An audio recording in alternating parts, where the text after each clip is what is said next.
Download aplikasi Tarbiyah Sunnah di handphone Anda. Tersedia di Google Play dan App Store. Bismillahirrahmanirrahim. Assalamualaikum warahmatullahi wabarakatuh. Alhamdulillah, wassalatu wassalamu ala rasulillah Muhammad ibn Abdillah wa ala alihi wa ashabihi wa mawalah wa man tabi'ahum bi ihsanin ila yaumil qiyamah wa ba'da. Hadirin jamaah Masjid An-Nafi' Dago yang Allah muliakan, para pendengar Radio Tarbiyah Sunnah Bandung, juga radio lain yang ikut gabung, para pemirsa beberapa stasiun TV dan para netizen di mana saja Anda berada. Kembali kita berjumpa melanjutkan kajian kitab Fiqih Al-Asma'ul Husna. Pekan lalu, Selasa yang lalu kita sudah membahas Al-Ghalib dan An-Nasir. Kita lanjut kedua nama berikutnya, yaitu Al-Aziz dan Al-Jabbar. Kedua-duanya jadi nama masjid di Bandung ya. Mestinya Baitul Aziz, Baitul Jabbar. Kedua nama ini disandingkan, disebut berbarengan di satu ayat. Surah Al-Hasyr 23. Allah berfirman, Huwallahu alladzi la ilaha illahu Al-Malikul Quddusus Salamul Mu'minul Muhaimin Al-Azizul Jabbarul Mutakabbir. Subhanallahi amma yusyrikun. Dialah Allah, tidak ada sembahan yang hak selain Dia. Dia Al-Malik, yaitu Raja. Al-Quddus, yang Maha Suci. As-Salam, sumber keselamatan, yang memberi keselamatan. Al-Mu'min, yang memberi keamanan. Terus Al-Muhaimin dan Al-Aziz dan Al-Jabbar dan Al-Mutakabbir. Nama Al-Jabbar tidak disebut di dalam Quran kecuali di satu ayat ini saja.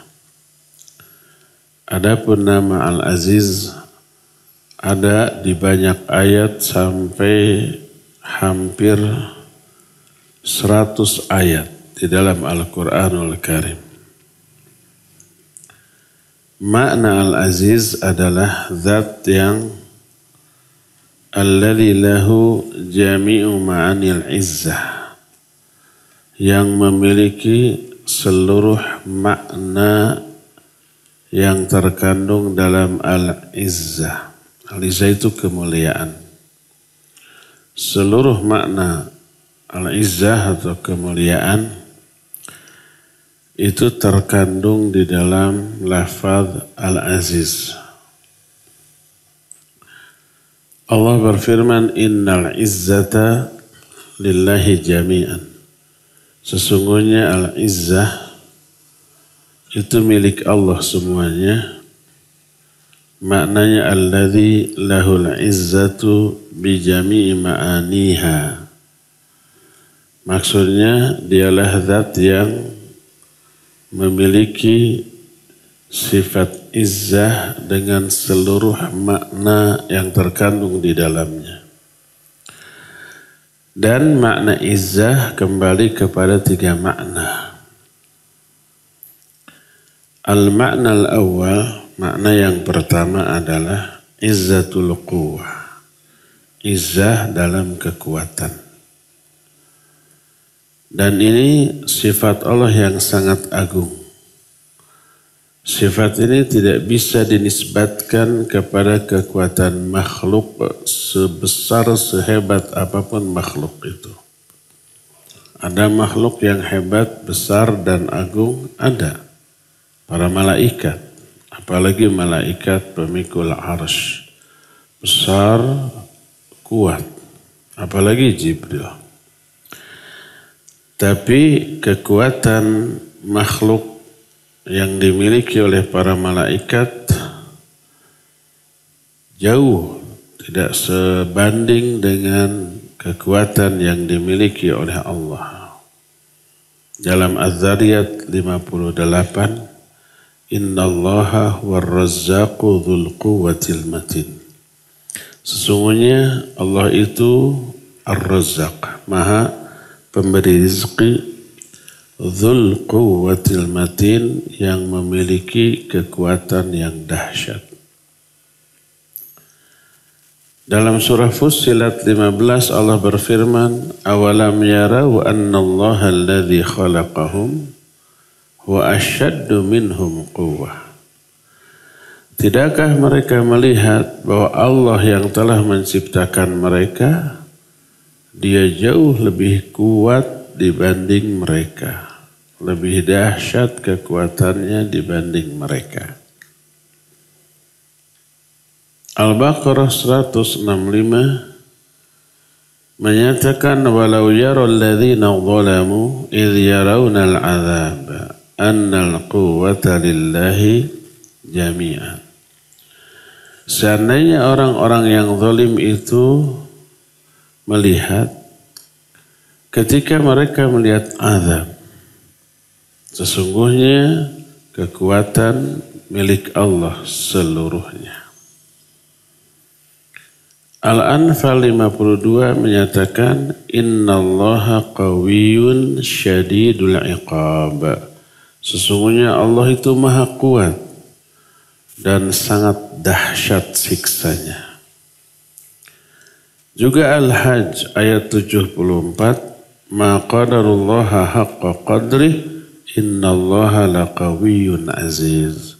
Sesungguhnya mereka tidaklah mengagungkan Allah dengan sebenar-benar pengagungan.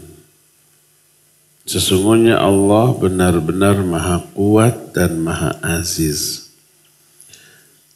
Inilah makna yang pertama tentang izzah, yaitu izzatul quwwah, mulia di dalam kekuatan.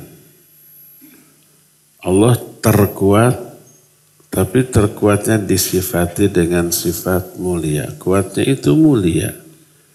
Karena apa? Karena dibarengi oleh sifat lain. Ada kasih sayang dalam kekuatannya. Ada sifat hikmah atau bijak dalam kekuatannya. Ada maha pengampun dalam kekuatannya. Dan banyak lagi yang lain. Ini makna pertama, quwwatul izzah.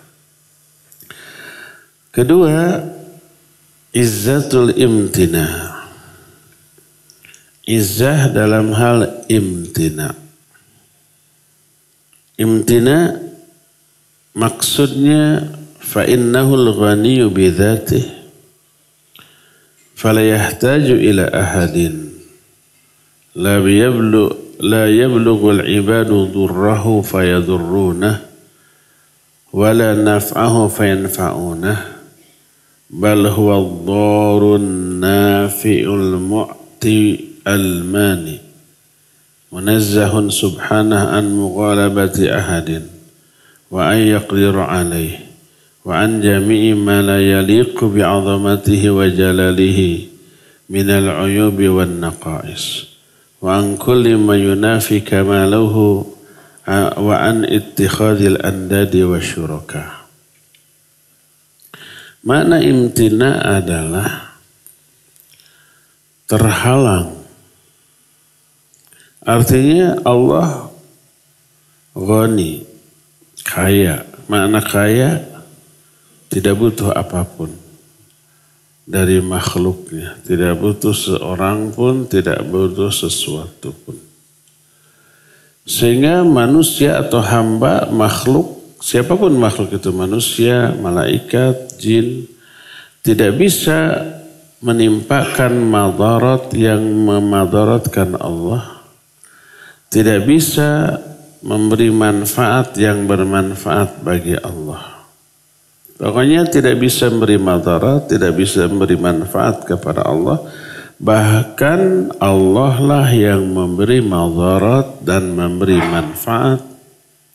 Allah yang maha pemberi dan maha pencegah pemberian. Kalau umpamanya orang, miliaran orang mau memberi sesuatu kepada seseorang, tapi kalau Allah tidak menghendaki, Allah mencegah, maka nggak mungkin orang itu bisa memberikan apapun kepada orang tadi. Karena Allah yang memberi, Allah juga yang mencegah pemberian. Allah disucikan dari dominasi makhluk kepada dirinya. Tak ada makhluk yang bisa mendikte, mengatur, mendominasi Allah. Allah suci dari dikuasai oleh sesuatu pun dari makhluknya. Allah suci dari segala hal yang tidak layak bagi keagungan dan kemuliaan Allah berupa aib-aib dan kekurangan. Allah suci dari kekurangan, suci dari aib, maknanya tak memiliki aib, tak memiliki kekurangan, apalagi keburukan. Dan Allah suci dari segala sesuatu yang bisa merusak kesempurnaan Allah. Allah pun suci dari adanya tandingan dan sekutu bagi Allah. Jadi Allah tercegah dari seluruh yang tidak layak bagi dirinya. Allah berfirman dalam As-Saffat 180-182, Subhana rabbika rabbil izzati amma yasifun. Wassalamun alal mursalin walhamdulillahi rabbil alamin. Maha suci Rabbmu pemilik izzah dari apapun yang mereka sifatkan. Orang-orang musyrik mensifati Allah dengan sifat yang tidak layak. Allah punya anak, Allah punya saingan, macam-macam. Allah suci dari semua yang mereka sifatkan. Karena Allah pemilik izzah. Wassalamun al-mursalin, dan semua keselamatan terlimpah kepada para rasul, para utusan. Walhamdulillahirabbil alamin. Dalam Ar-Rum 27 Allah berfirman, walahul mathalul a'la fis samawati wal ard wa huwal azizul hakim. Allah memiliki sifat-sifat tertinggi di langit dan di bumi. Dan dia maha aziz dan maha hakim. Surah Saba 27 menyatakan, Qul aruni alladhina alhaqtum bihi syuraka. Kalla. Bal huwallahul azizul hakim. Katakan oleh Muhammad, perlihatkan kepadaku berhala-berhala yang kalian sembah, yang kalian jadikan sekutu bagi Allah. Mana cing berhala? Kalla bal huwallahul azizul hakim. Ya, sekali-sekali enggak layak berhala itu disembah. Bahkan Allah lah yang maha aziz dan maha hakim. Inilah makna izzah yang kedua, izzatul imtina. Izzah mulia dalam hal tercegahnya Allah dari segala aib, segala kekurangan, segala yang enggak layak bagi Allah. Ketiga, izzatul qahr wal ghalabah li jami'il kainat. Fahiya kulluha maqhuratun lillahi azza wa jalla. Khadi'atun li'azamatihi, munqadatun li'iradatihi. Nawasi jami'il makhluqat biyadihi. La yataharraku minha mutaharrik wa la yatasarrafu mutasarrif illa bihawlihi wa quwwatihi wa idnihi. Fama sya'allahu kana wa ma lam yasha' lam yakun.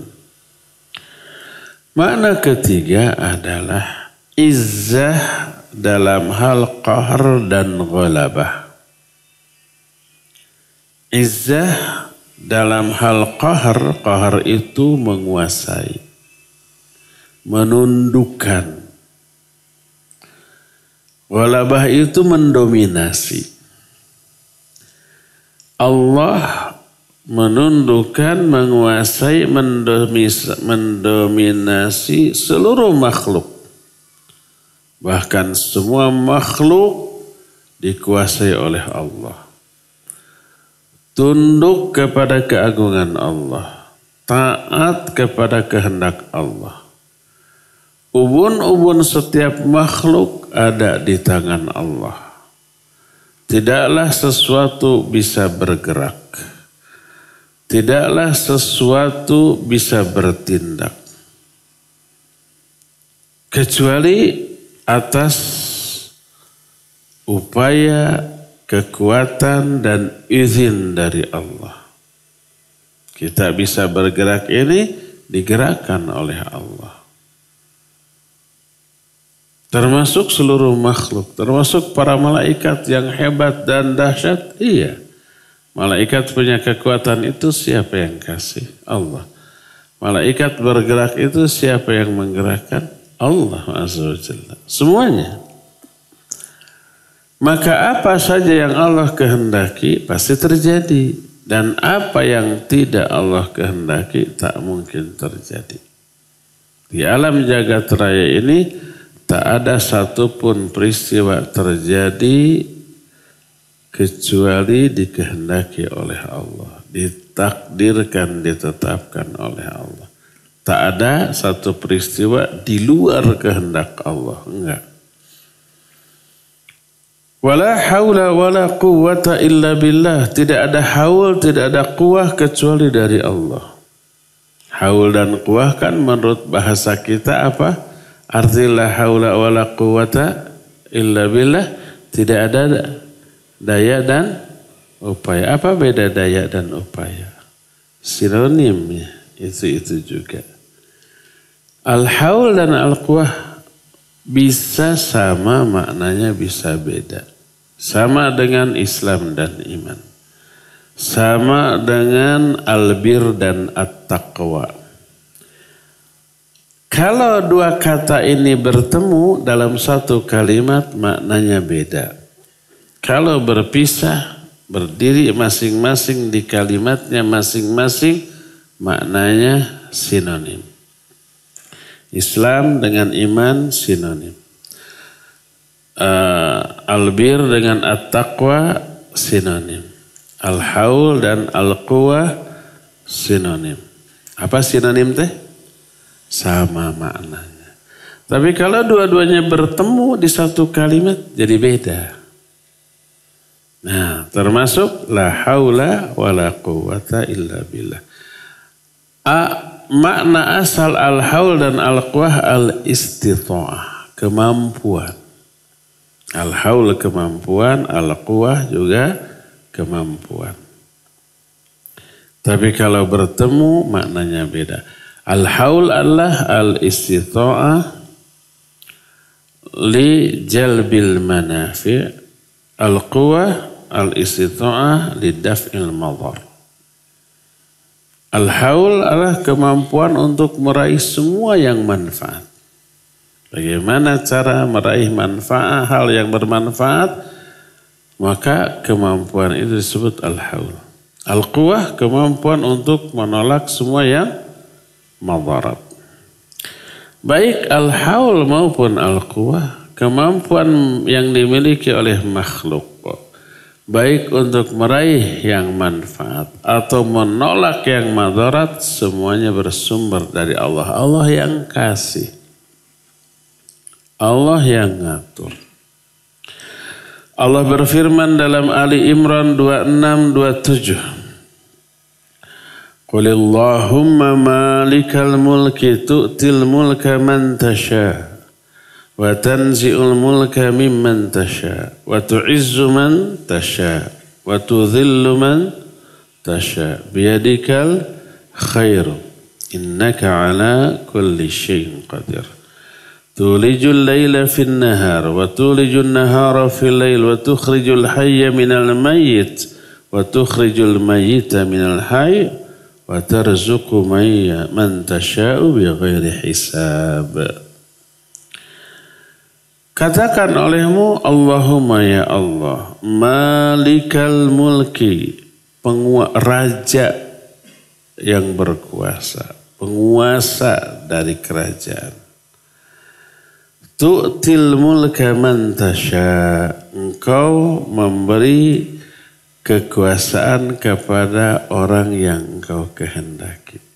Kalau seseorang diberi kekuasaan, itu kehendak Allah.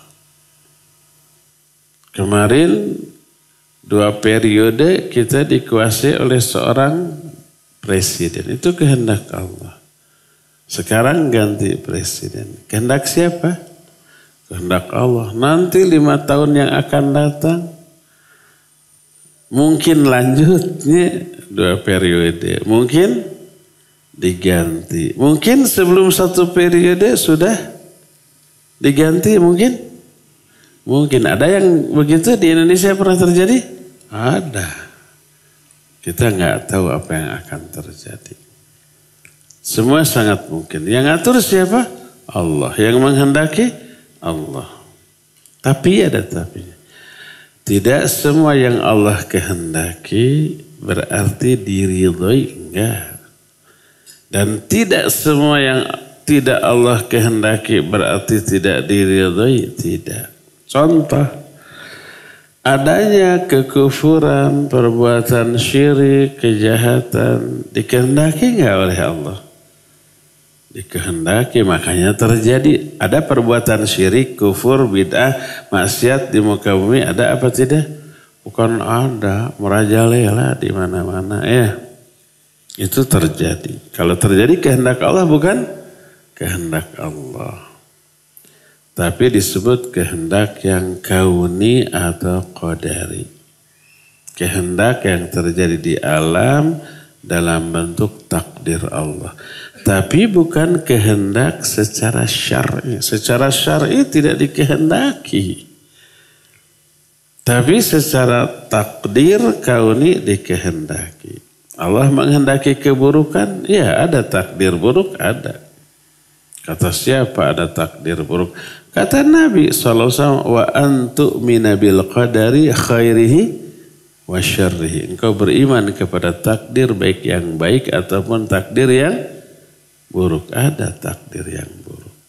Berarti Allah menghendaki keburukan? Ya, menghendaki.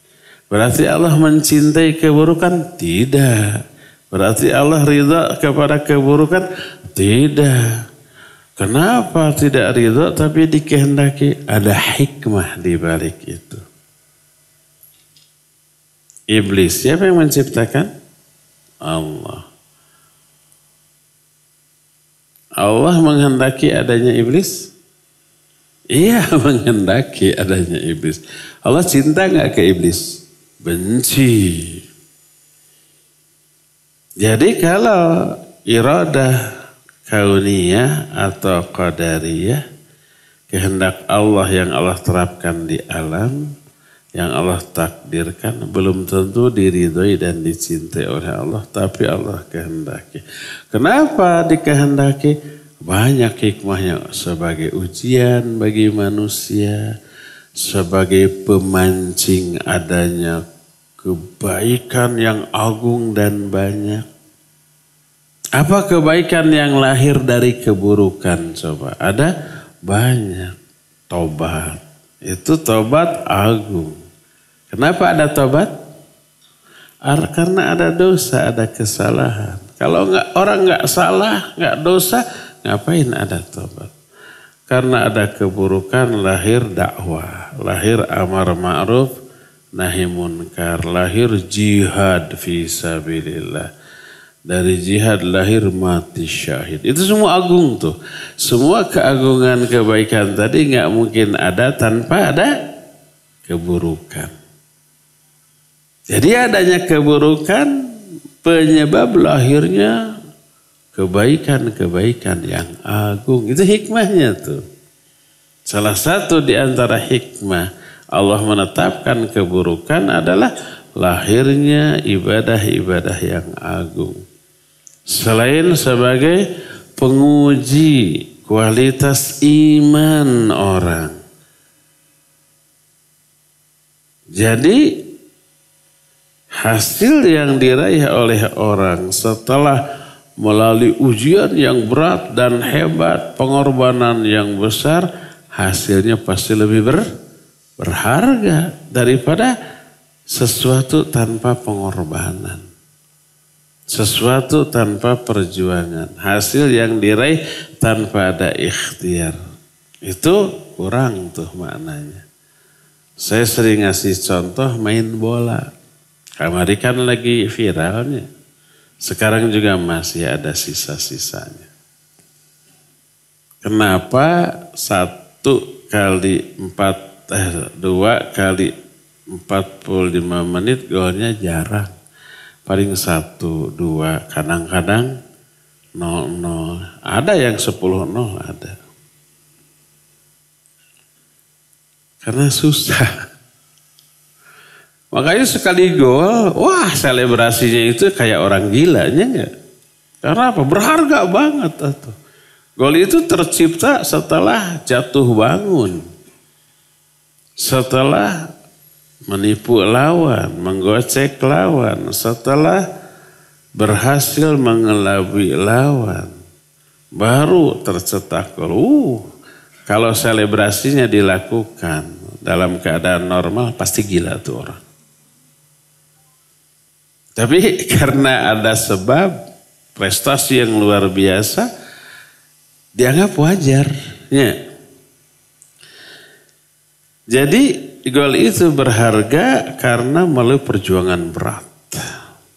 Ada banyak rintangan dan gangguan. Tapi kalau umpamanya kita bawa bola, musuh semua nyingkir, sampai di depan gawang kata kiper mau ngapain? Ngegolin, mangga tembak. Gol. Bagaimana perasaan kita bangga? Itu pelecehan. Gak ada harganya. Penonton bersorak, tapi nyorakin dalam konteks melecehkan. Ya enggak? Jadi dengan ujian orang beriman tetap teruji dan ibadah yang dilahirkan setelah berhasil menghadapi ujian jauh lebih bernilai. Itulah yang menjadi penyebab Allah menetapkan, mentakdirkan, menghendaki keburukan. Salah satu hikmahnya sebagai ujian. Hikmah lainnya, lahirlah banyak kebaikan dari keburukan tersebut. Adanya taubat, adanya amar ma'ruf nahi munkar, adanya nasihat, adanya dakwah, adanya jihad, bahkan adanya mati syahid. Kembali ke doa, sok panjang lebar kemana-mana. Allahumma malikal mulki tu'til mulka man tasha wa tanzi'ul mulka mimman tasha. Katakan olehmu ya Allah, engkaulah raja dari, engkaulah penguasa dari kerajaan. Engkau memberikan kekuasaan kepada siapa aja yang engkau kehendaki. Engkau mencabut kekuasaan dari siapa saja yang engkau kehendaki. Wa tu'izzu man tasha. Ini yang membuat kita adem tentrem. Engkau memuliakan siapa saja yang engkau kehendaki. Mulia tidaknya seorang itu karena dimuliakan atau tidak dimuliakan oleh Allah. Maka jangan khawatirkan kita dianggap mulia atau hina dalam pandangan orang. Allah nanti yang akan memuliakan atau menghinakan. Tergantung sikap kita. Dan Allah memberi petunjuk. Agar kita mulia dunia akhirat banyak. Di antaranya muliakan Quran, Allah akan memuliakan kita. Innallaha yarfa'u qauman bihadzal kitab wa yadha'u bihi akharin.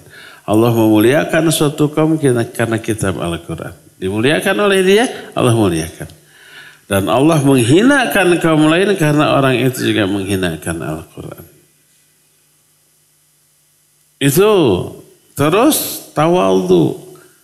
Kata Rasul sallallahu alaihi wasallam, "Wala yatawadhu lillahi ahadun illa rafa'ahu Allah." Tidaklah seseorang itu tawadhu karena Allah kecuali Allah akan muliakan dia. Kasih maaf orang lain yang bersalah kepada kita kalau memberi maafnya itu maslahat. Kata Rasul sallallahu alaihi wasallam, "Wala yazdadu amdun bi'afwihi illa izzan." Tidaklah bertambah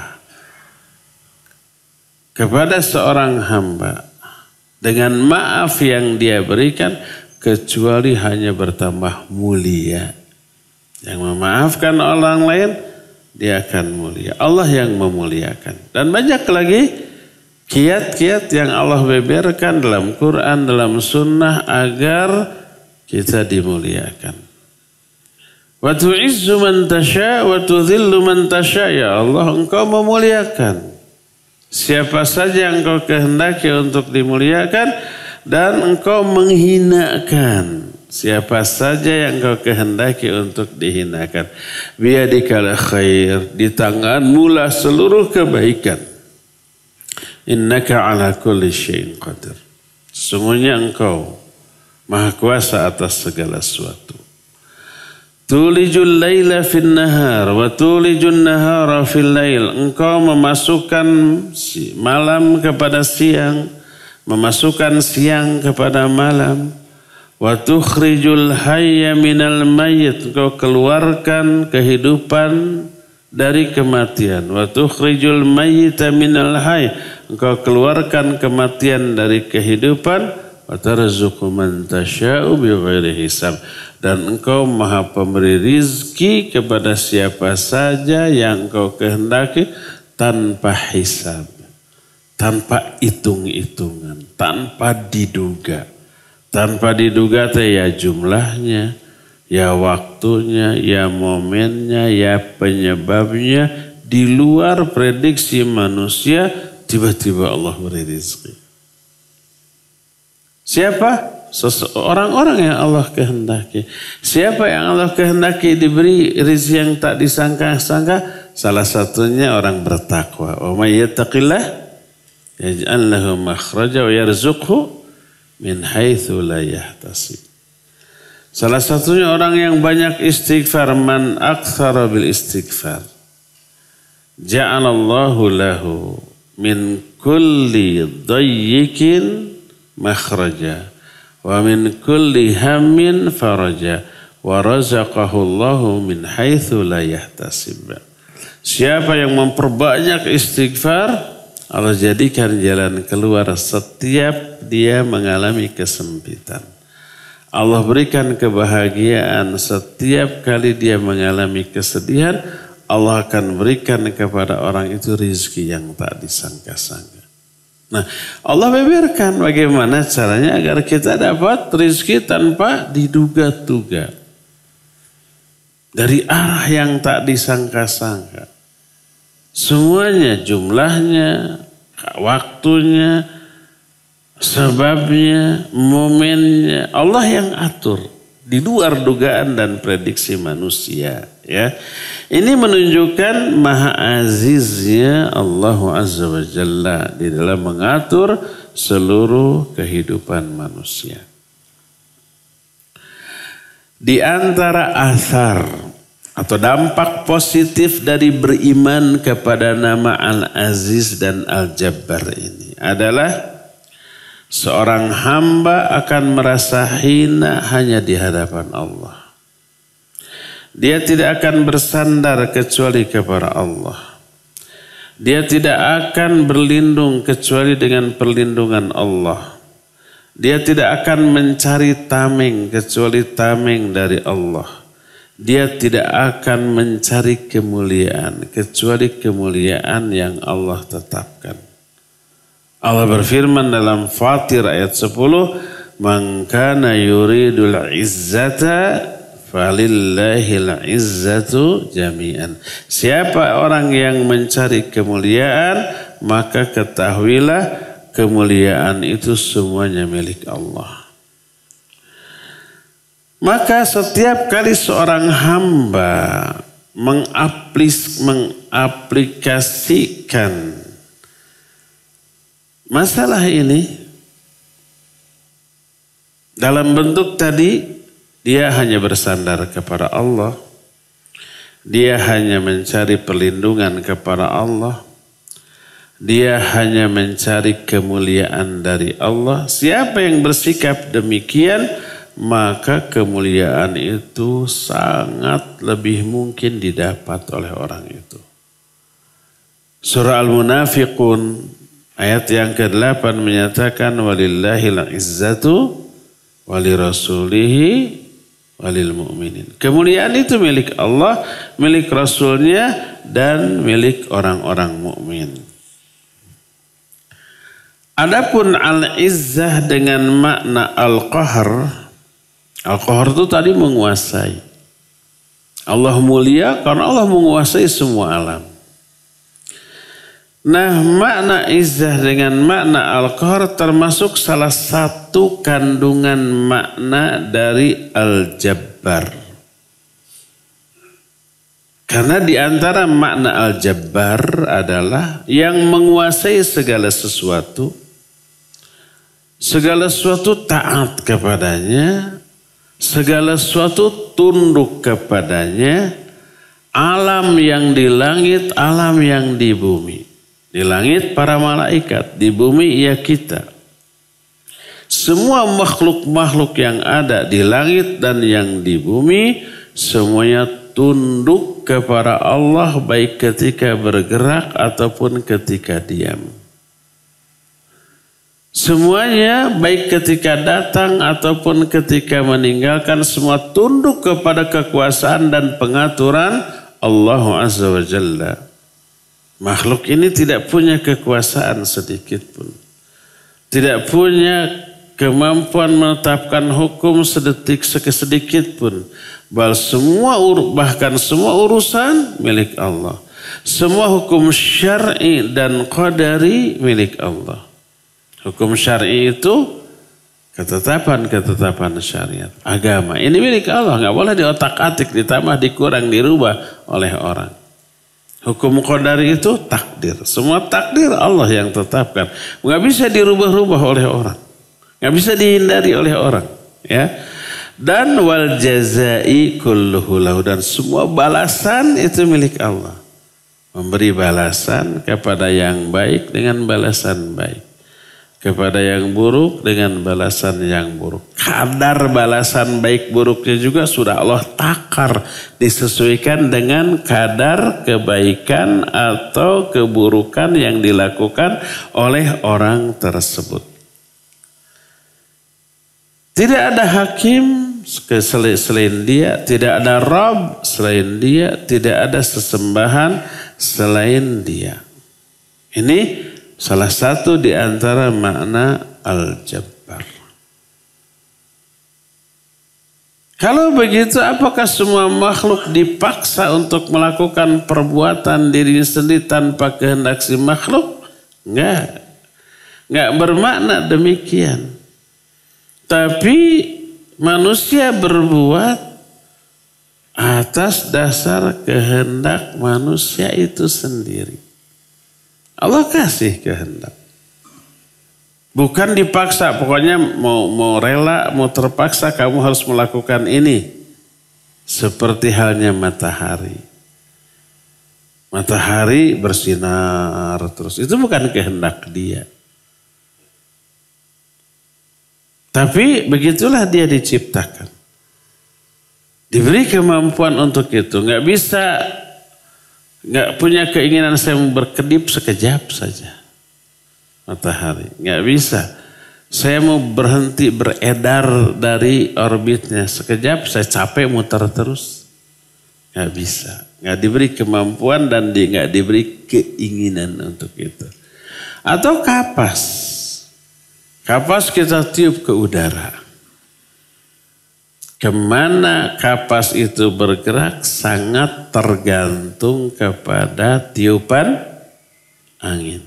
Angin bertiup ke atas, dia membumbung ke atas. Angin bertiup umpai ke kanan, dia bergerak ke kanan. Dia bergerak ke atas, ke kiri, ke kanan, ke bawah. Bukan keinginan dia dan bukan ikhtiar dia. Tapi karena apa? Karena tiupan angin. Matahari bersinar bukan karena ikhtiar dia, bukan karena kehendak dia. Tapi karena itulah yang Allah tetapkan untuk dirinya. Itu makhluk-makhluk lain. Adapun manusia, kita berbuat atas kehendak kita. Dan atas kemampuan yang Allah berikan kepada kita. Makanya Allah jelaskan dalam Al-Quran di antara surah Al-Kahfi itu ayat 29. Wa qulil haqqu min rabbikum faman syaa falyu'min wa man syaa falyakfur. Katakan olehmu kebenaran itu dari Rabbmu. Quran ini dari Allah. Maka siapa yang mau iman, silakan iman. Siapa yang mau kafir, silakan kafir. Jadi seseorang beriman karena kehendaknya. Seorang kafir juga karena kehendaknya. Bukan dipaksa, kamu pokoknya suka tidak suka kamu harus iman. Enggak. Makanya ada enggak orang kafir? Banyak. Karena memang mereka menghendaki dirinya kafir. Dengan berbagai alasan. Ada yang alasannya tahu harus beriman. Tapi beriman mah terkekang, tidak bebas. Gak bisa mabok, gak bisa judi, gak bisa maling, gak bisa korupsi, gak bisa zina, gak bisa berbuat jahat. Kalau beriman mah begitu. Jadi merasa terkekang, gak bebas. Akhirnya gak mau beriman. Biar bebas, ada yang begitu. Dia berkehendak kufur untuk meraih kesenangan dunia. Akhirnya dia kufur atas kehendaknya. Dalam surah Asy-Syams ayat 7 sampai 10 Allah menyatakan wa nafsi wa ma sawwaha fa'alhama fujuraha wa taqwaha qad aflaha man zakkaha wa qad khaba man dassaha. Demi jiwa dan apa-apa yang Allah sempurnakan dari jiwa. Demi jiwa dan penyempurnaannya. Maka kami ilhamkan kepada si jiwa jalan kedurhakaan dan jalan ketakwaan. Nih kalau mau durhaka, kamu bakal seneng gitu bebas, tapi nanti ujungnya binasa. Kalau mau takwa, kamu harus taat ke aturan ini, ujungnya nanti keselamatan dan kebahagiaan. Allah tunjukkan dua-duanya. Lalu Allah menyatakan konsekuensi dari dua jalan itu. Qad aflaha man zakkaha. Sungguh akan berbahagia orang yang mensucikan jiwanya. Menjauhi dosa, menjauhi maksiat, menjauhi kedurhakaan, yang dilakukannya hanya taat, tunduk, patuh kepada Allah, kepada aturan Allah. Itu artinya mensucikan jiwanya. Wa qad khaba man dassaha, dan binasalah orang yang mengotori jiwanya dengan melanggar ayat Allah, mengabaikan perintah, melanggar larangan-larangannya. Allah sudah beberkan dua jalan beserta konsekuensinya. Dia manusia yang milih, mau ini mau itu. Mau ini ujungnya binasa tapi menyenangkan. Mau ini ujungnya membahagiakan tapi harus taat dan patuh. Sepintas seperti terkekang. Tapi kalau dijalani terkekang dengan perintah Allah itu ternyata itu kebebasan yang hakiki. Lalu dia enjoy menikmatinya. Adapun kebebasan melanggar larangan Allah pada hakikatnya itu keterbelengguan, keterkekangan. Terbelenggu, terkekang oleh apa? Oleh hawa nafsu, oleh ajakan setan, dikendalikan tanpa dia sadari. Lalu dia menamai kekangan setan itu dengan istilah kebebasan. Padahal itulah hakikat dari keterkekangan, keterbelengguan. Dibelenggunya oleh sesuatu yang buruk, syaitan dan hawa nafsunya. Ya. Al-Jabbar memiliki 3 makna. Makna yang pertama Al-Qahhar, yang sudah. Makna pertama berkuasa. Makna yang kedua yarji'u ila lutfir rahmah wa ra'fah wa huwa alladhi yujbirul kasir wa yughnil faqir wa yuyassirul asir wa yujbirul marid wal musab bi tawfiqihi lis-sabr wa taysiril mu'afa lahu ma'a ta'widhihi ala musabihi a'zamal ajr wa yujbiru jabaran khasan qulubal khadi'in li'azamatihi wa jalalihi wa qulubil muhibbina lahu al-khadi'ina li kamalihi ar-rajina li fadlihi wa nawalihi bima dihi ala qulubihim minal mahabbah wa anwa'il ma'arif wa taufiqil ilahi wal hidayati wal rasyad.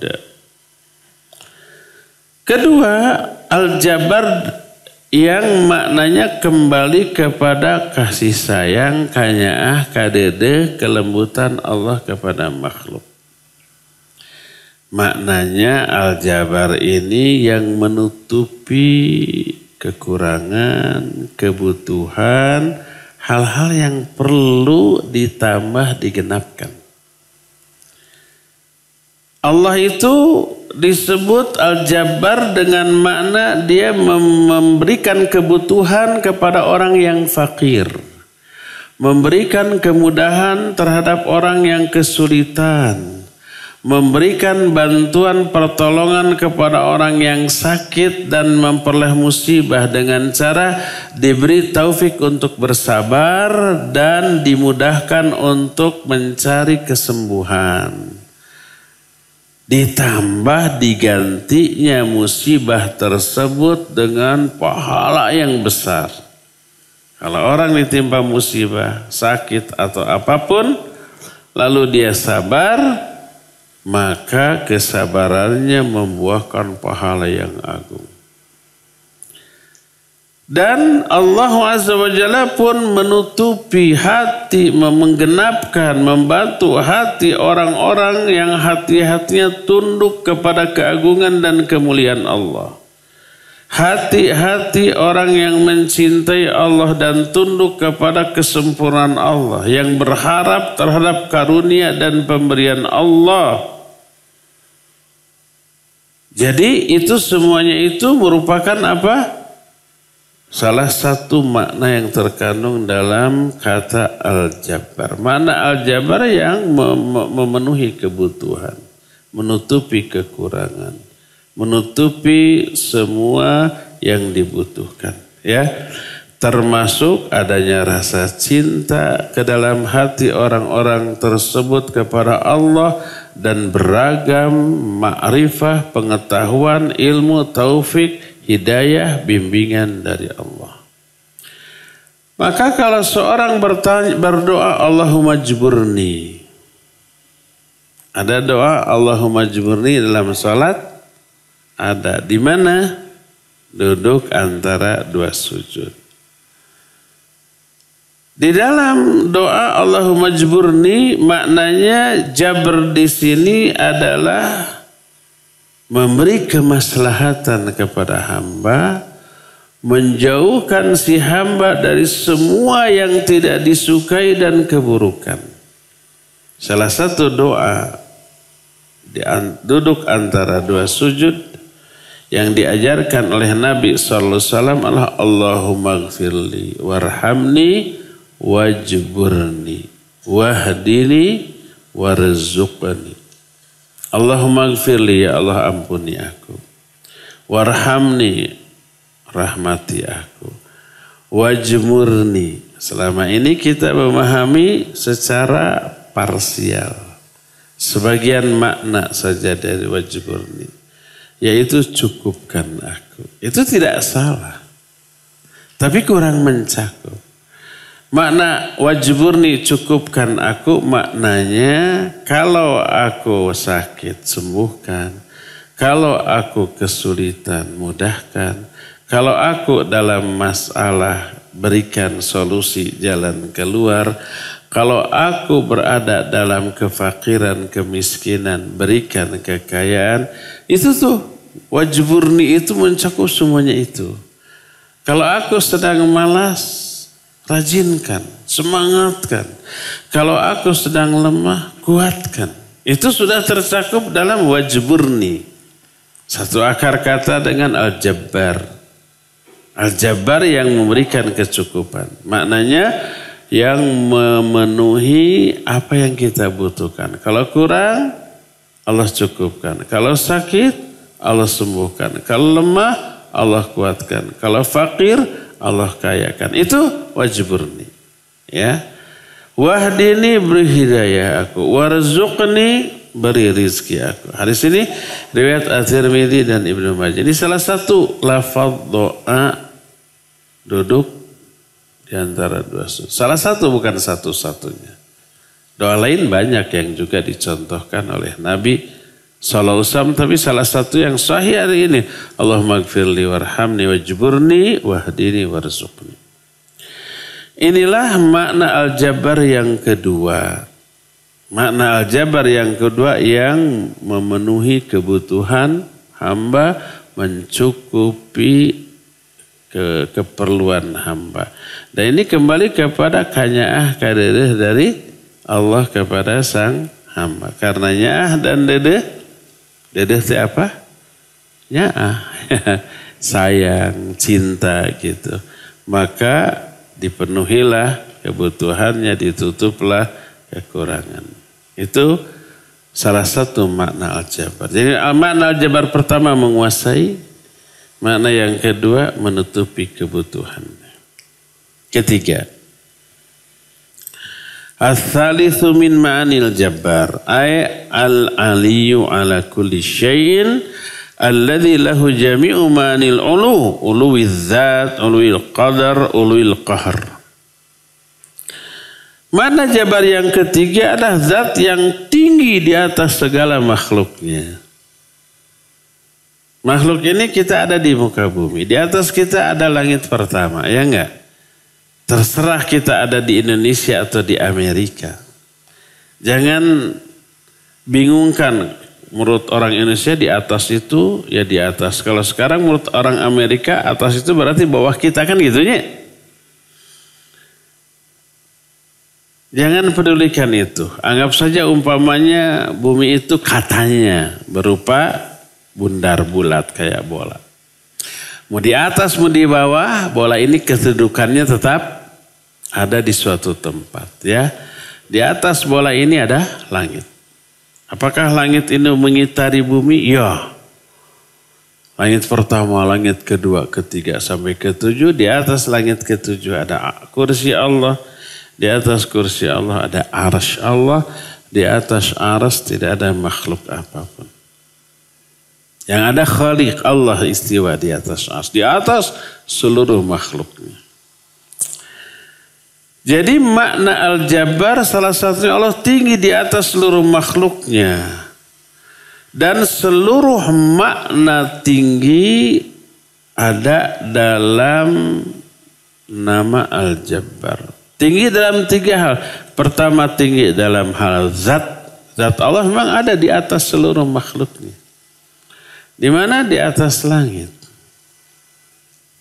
Aamintum man fis sama. Apakah kalian merasa aman terhadap terhadap Allah yang ada di langit, di atas langit? Ayat itu. Makanya orang-orang zaman baheula bahkan zaman sekarang nalurinya nggak bisa disembunyikan, tergantung yang di atas. Maksudnya tergantung Allah, benar itu. Sesuai dengan nas Quran dan hadis.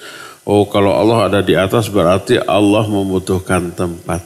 Ya nggak begitu maknanya, salah. Berarti dia menyamakan ketinggian Allah dengan ketinggian makhluk, ya. Oh, kalau Allah ada di atas arsy berarti membutuhkan arsy? Ya tidak. Oh, berarti arsy-nya itu lebih besar daripada Allah? Ya tidak juga. Apakah kalau sesuatu ada di atas yang di bawahnya pasti lebih besar. Saya di atas kursi ini, apakah kursinya lebih besar dari saya? Minimal tempat duduknya iya. Tapi tidak selalu. Kadang kita duduk di atas tempat yang jauh lebih kecil dari kita. Di kampung dulu namanya jojodog. Tahu jojodog? Kecil, bangku kecil kita duduki. Kita lebih gede. Jojodog itu singkatan Cingogo Bari Ngajedog. Jadi jojodog. Jadi kalau disimpulkan Allah istiwa di atas ars, oh berarti Allah membutuhkan ars. Enggak selalu. Oh berarti Allah nempel di ars. Ya enggak. Oh berarti arsnya lebih besar. Ya enggak. Itu tidak realistis, tidak logis, tidak rasional. Kalau dimaknai begitu, salah pemahaman itu. Berarti menyamakan istiwa Allah dengan istiwanya makhluk di atas makhluk lain. Allah tinggi dalam 3 hal. Tinggi dalam hal zat Allah tinggi di atas semua makhluknya. Kedua, tinggi dalam hal kekuasaan. Tidak ada yang melebihi jangankan melebihi, mendekati kekuasaan Allah, tidak ada. Ketiga, ulul qahar, tinggi dalam hal menguasai atau al-qahar, mendominasi. Al-qahar itu mendominasi. Tidak ada yang lebih dominan dari Allah. Jangan lebih, menyamai atau mendekati, enggak ada. Tidak ada yang mendekati kekuasaan Allah. Tidak ada yang menyamai ketinggian Allah. Allah tinggi di atas 3 hal itu.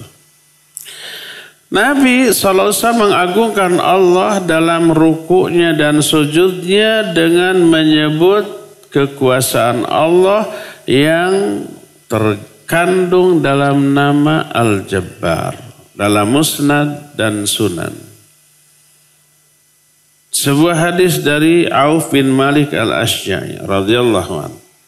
Dia berkata, Qumtu ma'a Rasulillahi sallallahu alaihi wasallam lailatan faqama faqara surat al-Baqarah. Wa la yamurru bi ayati rahmatin illa waqafa wa fasa'ala. Wa la yamurru bi ayati adhab illa waqafa fata'awwadha. Thumma raqa'a bi qadri qiyamihi yaqulu fi ruku'ihi Subhana dzil jabarut wal malakut wal kibriya wal azamah. Thumma sajada biqadri qiyamihi thumma qala fi sujudihi mithla dhalik thumma qara'a bi Ali Imran thumma qara'a surah-surah. Kata Auf bin Malik, aku berdiri salat malam bersama Rasul sallallahu alaihi wasallam. Ini tahajud. Maka di dalam sholat tahajudnya beliau membaca surah Al-Baqarah. Semua tuh. Dari mulai Alif Lam Mim Dzalikal Kitabu terus sampai akhir surah Al-Baqarah. Berapa ayat? 286 ayat. Itu serokat? Enggak. 1/3 rakaat. Nanti setelah itu baca surah lain lagi. Surah Ali Imran, surah An-Nisa. Rakaat 3 surah terpanjang. Kebayang lamanya. Terus bayangkan. Tidaklah beliau melewati 1 ayat rahmat. Kecuali beliau berhenti sebentar lalu minta rahmat kepada Allah. Tidaklah beliau melewati ayat azab. Kecuali berhenti lalu berlindung kepada Allah dari azab. Umpamanya fa'illam taf'alu walan taf'alu fattaqun nar. Itu. Lalu beliau berhenti berlindung Allahumma inni a'udzubika min adzabin nar. Itu terus dalam salat tuh. Sampai selesai lalu ruku. Kemudian ruku, panjangnya ruku sama dengan panjangnya berdiri. Bayangkan. Cangkel, pegal tuh. Ya pastilah. Ini menunjukkan fisik Nabi SAW kuat, sehat tuh. Berdiri lama. Ruku juga lama. Terus bayangkan. Kemudian di dalam rukunya beliau membaca Subhanadzil jabarut wal malakut wal kibriya wal azama. Ini salah satu doa ruku. Maha suci Allah, pemilik kekuasaan, pemilik kerajaan, pemilik kebesaran dan pemilik keagungan. Jadi ulang-ulang terus. Rukunya sepanjang berdirinya, lamanya sama dengan lamanya berdiri. Lalu beliau sujud dan sujudnya sama lamanya dengan lamanya berdiri. Apa yang dia baca dalam sujud sama seperti yang dia baca dalam ruku. Setelah itu berdiri lagi membaca surah Ali Imran dan surah-surah yang lainnya. Di sini riwayat Imam Ahmad, Abu Daud, An-Nasai dan yang lain-lain dengan sanad yang sahih. Kekuasaan hanya milik Allah, maka siapa orang yang sok kuasa? Sok kuasa itu dia tidak berkuasa tapi bertindak seperti penguasa, kan gitunya. Sok pinter, dia tuh bodoh kan, berlagak seperti orang pinter. Sok cantik, dia tuh goreng patut. Tapi uman imanate siganu gelis. Sok kuasa. Orang yang sok kuasa, dia akan memperoleh kemurkaan dari Allah Azza wa Jalla. Layak memperoleh ancamannya. Dan Allah telah memberikan ancaman berupa azab yang sangat dahsyat kepada orang-orang yang sok kuasa. Lalu dikunci mati hati mereka, dimasukkan ke dalam neraka pada hari kiamat. Surah Ghafir ayat 35 Allah menyatakan kadzalika yatma'ullahu ala kulli qalbin mutakabbirin jabbarin. Demikianlah Allah mengunci mati setiap hati orang yang takabur dan jabbar. Jabbar ini sok kuasa tadi.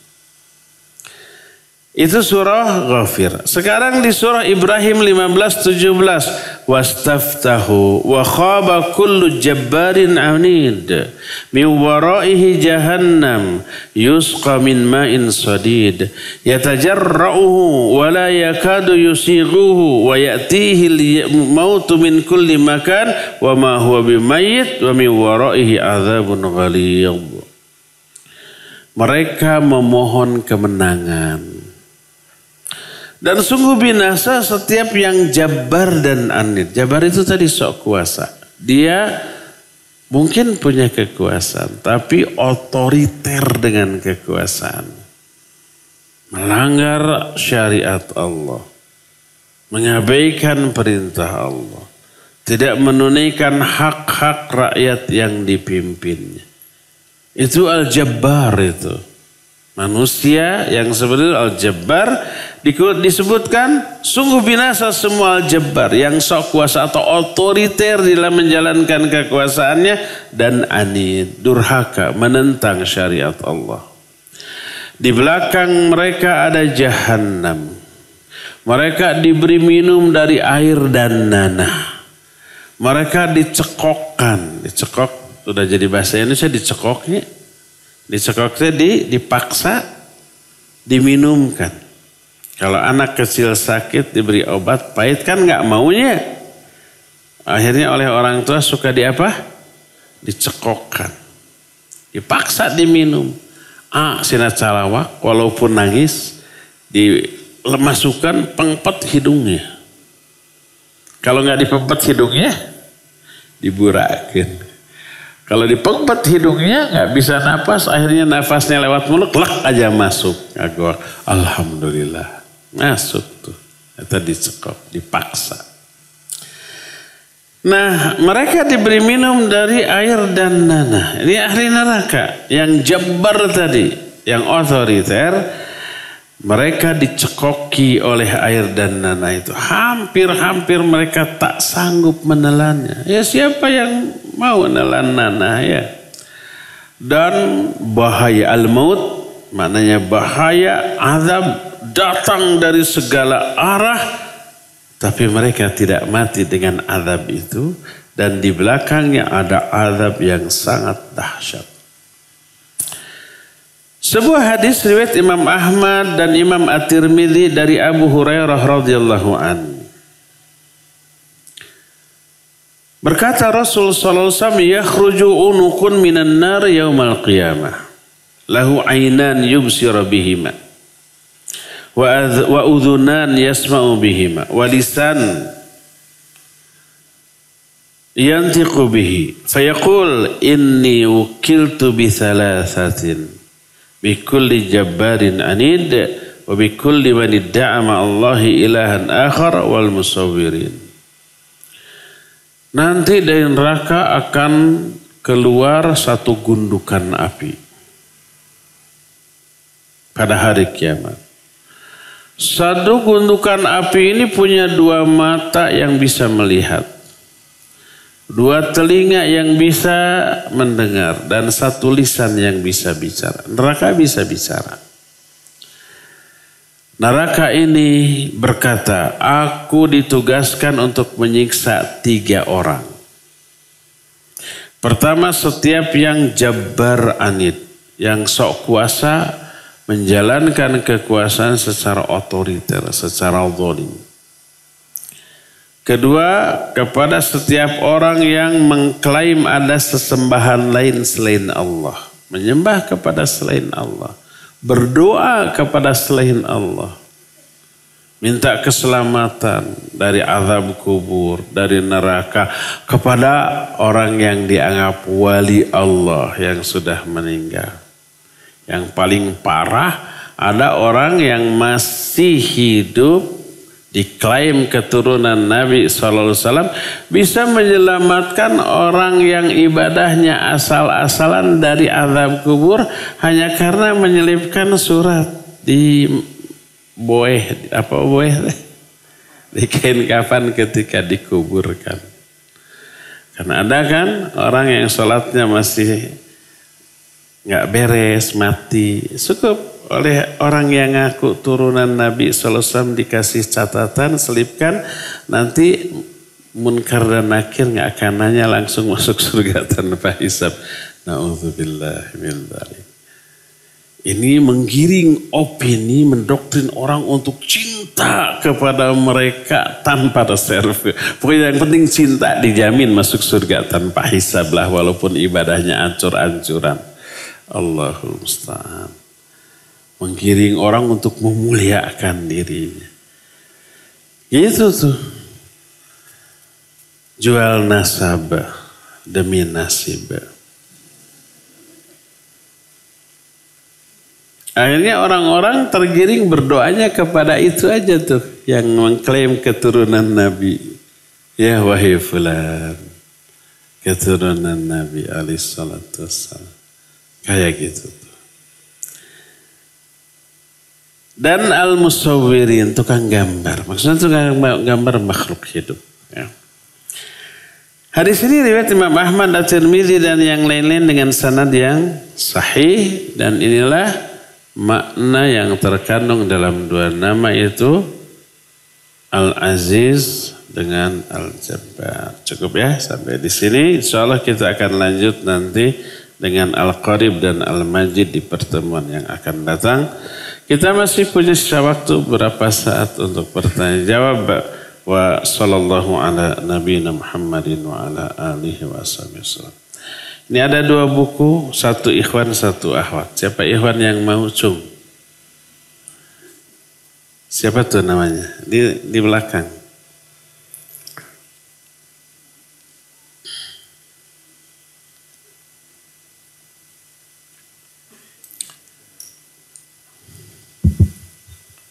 Namanya? Nama saya Indra. Siapa? Indra. Indra. Oh ini Abu Umar, Ustadz Abu Umar. Sebutkan 10 saja. 10 banyak. Asmaul Husna. Sok, gampang. Jangan dilagukan. Ar-Rahman, Ar-Rahim, Al-Jabbar, Mutakabir, Al-Aziz, Rozak, Al-Malik, Al-Kudus, Assalam awal akhir. Udah 11 tuh. Ada 11. Barakallah. Akhwat. Ngacung lalu tunjuk sama panitia. Assalamualaikum Ustaz. Waalaikumsalam. Sudah siap ya? Iya. Apa 3 makna yang terkandung dalam Al-Jabbar? Bukan matematika ini.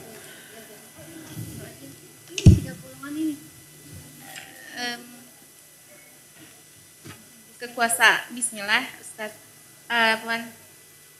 Makna pertama kekuasaan yang berarti kekuatan. Yang kedua kekuasaan yang berarti ketidakbutuhan. Dan yang ketiga kekuasaan yang berarti keperkasaan dan kemenangan atas seluruh makhluk Ustaz. Iya gitu. Barakallahu fiik.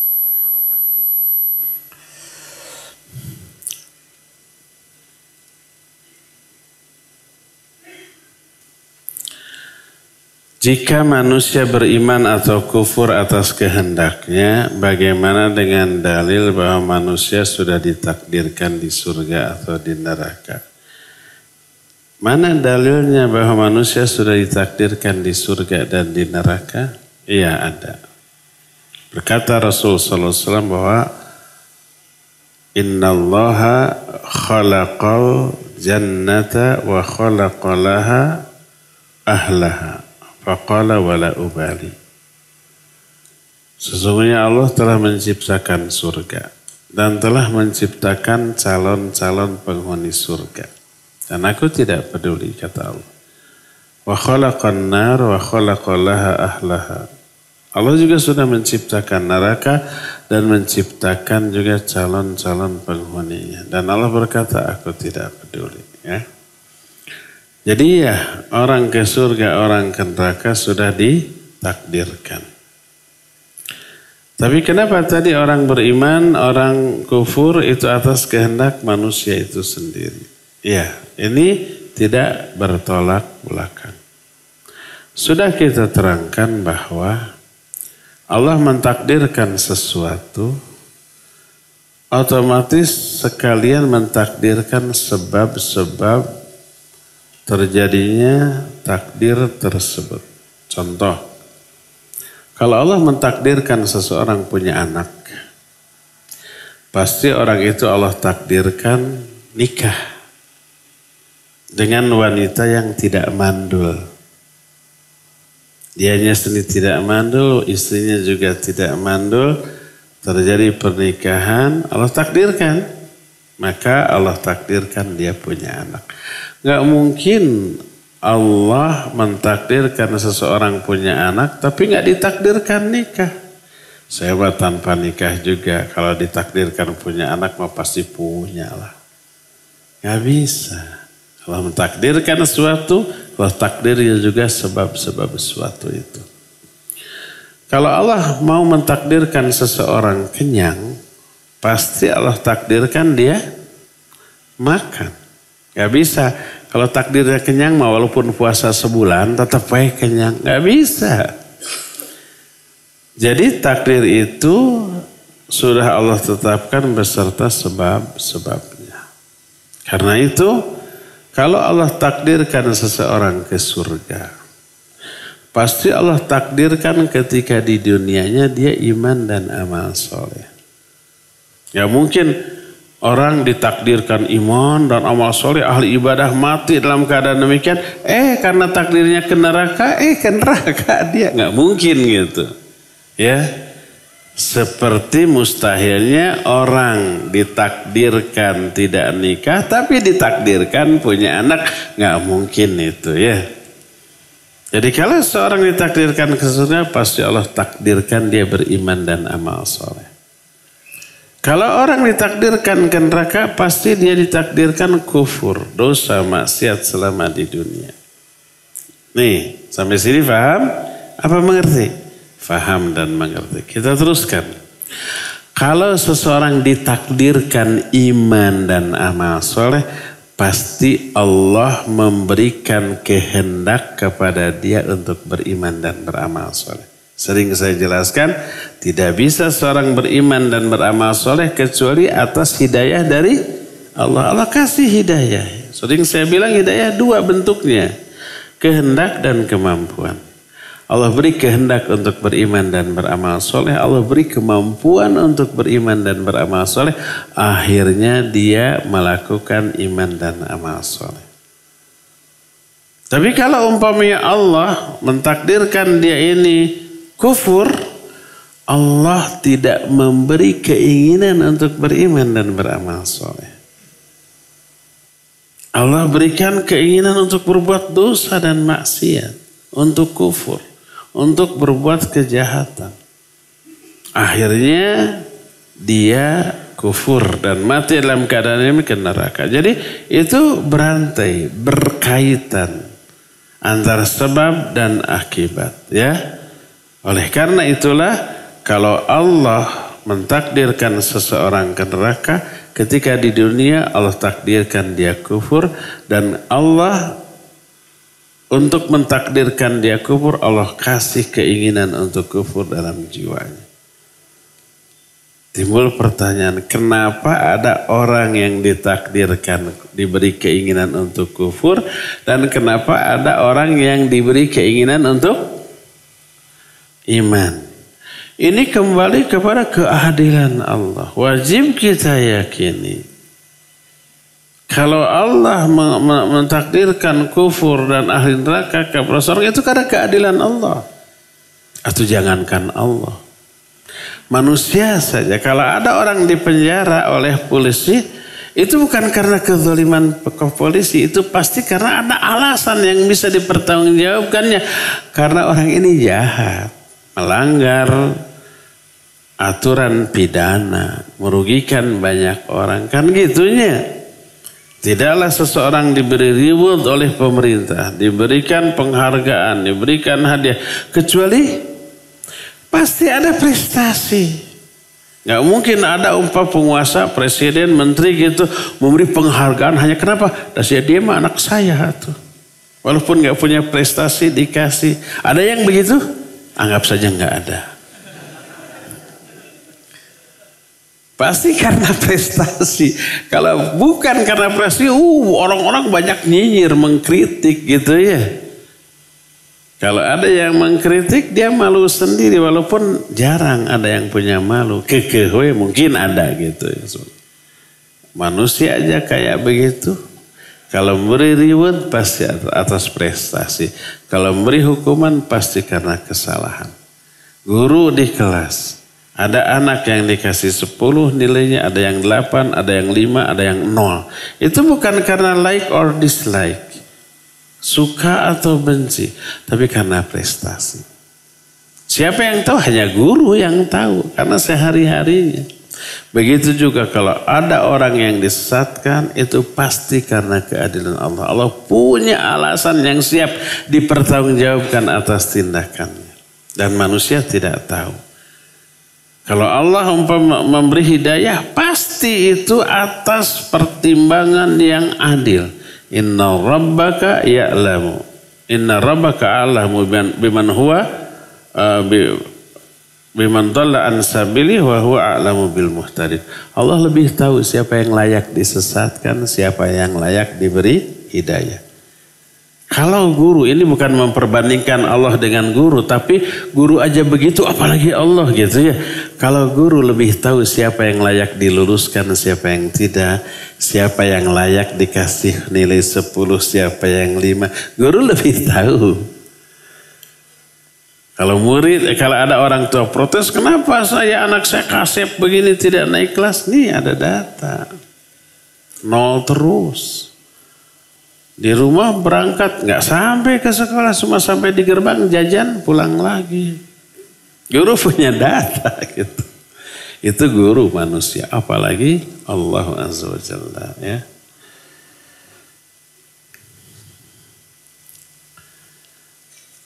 Afan tidak semua terbahas.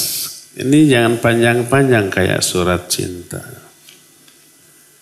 Nah ini aja yang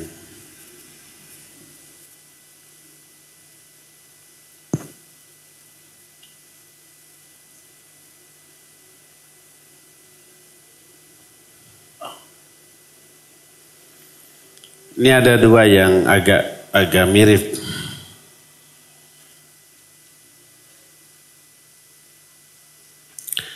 Jika kita melihat sebuah kemaksiatan dan ana hanya diam, cuma mengingkari dalam hati, mau kasih nasihat tidak enak. Apakah ini termasuk setan bisu? Iya, disebutkan ya, as-sukutu anil munkar asyaitonul ahras. Berdiam dari kemungkaran adalah setan yang bisu. Membisu pun setan menjadi dosa tuh. Bisunya itu bisu dari kebenaran. Mengingkari kemungkaran, sikap yang benar dia diam, itu setan. Ya, setan yang bisu. Satu lagi, kalau kita melihat orang minum makan dengan tangan kiri, apa kita punya kewajiban mengingatkan mereka?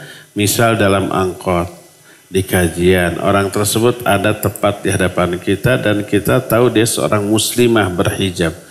Ada akhwat bercadar minum makan sama tangan kiri? Anehnya, tapi nyata. Taib, iya ingatkan, tapi jangan di hadapan orang. Nanti dia malu.